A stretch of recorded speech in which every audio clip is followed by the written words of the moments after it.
Welcome to CH2. I'm Rob Adams and I'm going to take you through this building. This is Australia's most advanced purpose-built commercial office building. It has two major features. It reduces its energy consumption by up to 80%, and it also provides a healthy indoor living environment for the occupants of the buildings. One of the simplest and most effective features of this building is the ability to, in fact, open up these windows at night. It's called a night purge. If we open those windows for 4 hours at a night during the summer, we use the cool air that flows in to cool down the concrete ceilings above me. This provides us with a saving of about 20% of the energy in the building. CH2 does not use conventional technology to cool the building. Whereas conventional buildings use air, CH2 uses water. It cools its water passively by lowering water through 15 meters on 5 shower towers on the southern facade of the building. That building is taken at 13 degrees down to the basement, where it's stored in 3 large tanks. In those large tanks, we have 10,000 balls, similar to this one, that contain a phase change material. That material freezes at 15 degrees. When we need cool energy back in the building, we then pass the water back over the balls, defrosting them and bringing them into these panels here.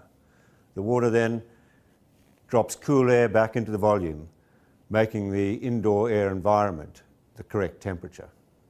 While we're on water, the building saves 70% of its water by mining the sewer. In the basement of the building, we have a sewer mine that draws sewerage out of the street from the drain, purifies that, and then using the water internally within the building. The water is used for cooling. It is also used for irrigation and for flushing the toilets. One of the design features of CH2 is the way we've actually utilised natural and artificial lighting. We've maximised the use of natural lighting by positioning the windows at the highest point in the vault in the roof. With artificial lighting, we've set the light at 150 lux rather than the normal 350 lux that is used in conventional buildings. But we've supplemented that with task lamps at each of the workstations so that people work within a good light environment, while minimising the light and energy used within CH2. One of the most difficult aspects in designing any building is how to keep the hot afternoon sun off the western facade. What we've used is recycled louvers here that tilt in the afternoon and close down to protect that western facade. We can use a very natural way of producing a very environmental solution for the western elevation. Other aspects of the building are its passive energy systems. The solar voltaic system that is on the roof that generates solar energy, and the solar hot water system that generates the hot water for the building. In combination with the passive systems, we have systems like cogeneration, which is gas-generated electricity, a clean energy that provides us with up to 10% of our energy. The turbines help evacuate air out of the building. They also generate a small amount of electricity which is put back into the grid. Some of the general features of CH2 are the way we've tried to replicate the leaf area on the site. Through the use of plants on the roof garden here and on the northern facade, not only do they protect the building, but they provide an equal amount of leaf area to that which had been on the site originally. The second major feature of this building is the way it has been designed to keep the indoor air environment a healthy environment for the occupants. This is the major cost saving of any building. Too often buildings have disregarded the most expensive item in the building, namely the people. CH2 operates on 100% fresh air.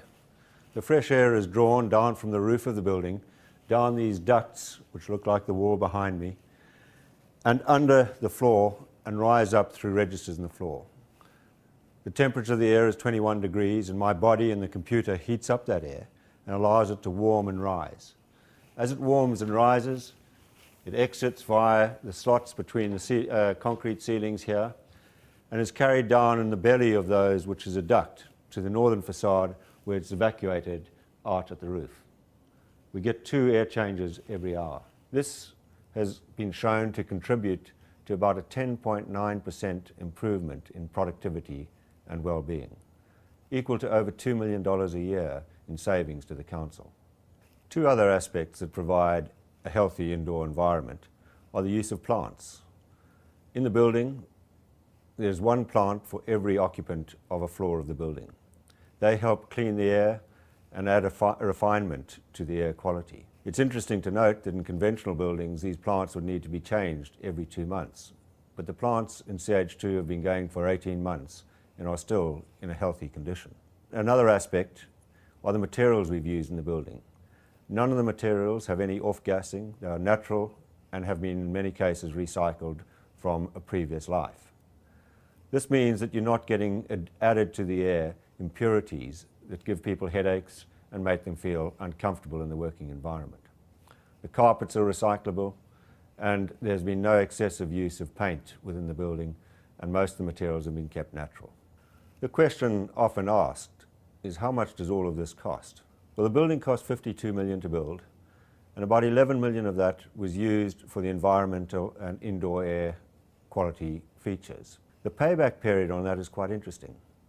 While energy prices in Australia are still quite low and are projected to rise, they only produce about $360,000 saving a year.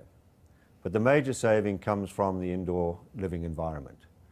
A recent survey done by Adrian Lehrman, a UK expert, showed that we were saving, on a productivity and well-being basis, 10.9% of our staff's time. This equates to well over $2 million. On this basis, the building will pay back all the $11 million within a period of 5 to 6 years. The economic argument is no longer an impediment for making your building environmentally friendly and the indoor air environment friendly to the people who work within it. I hope you've enjoyed your journey around the building of the future. And I think you maybe have learnt that the buildings of the future aren't that frightening. In fact, it could be a far better existence for us all. Thank you.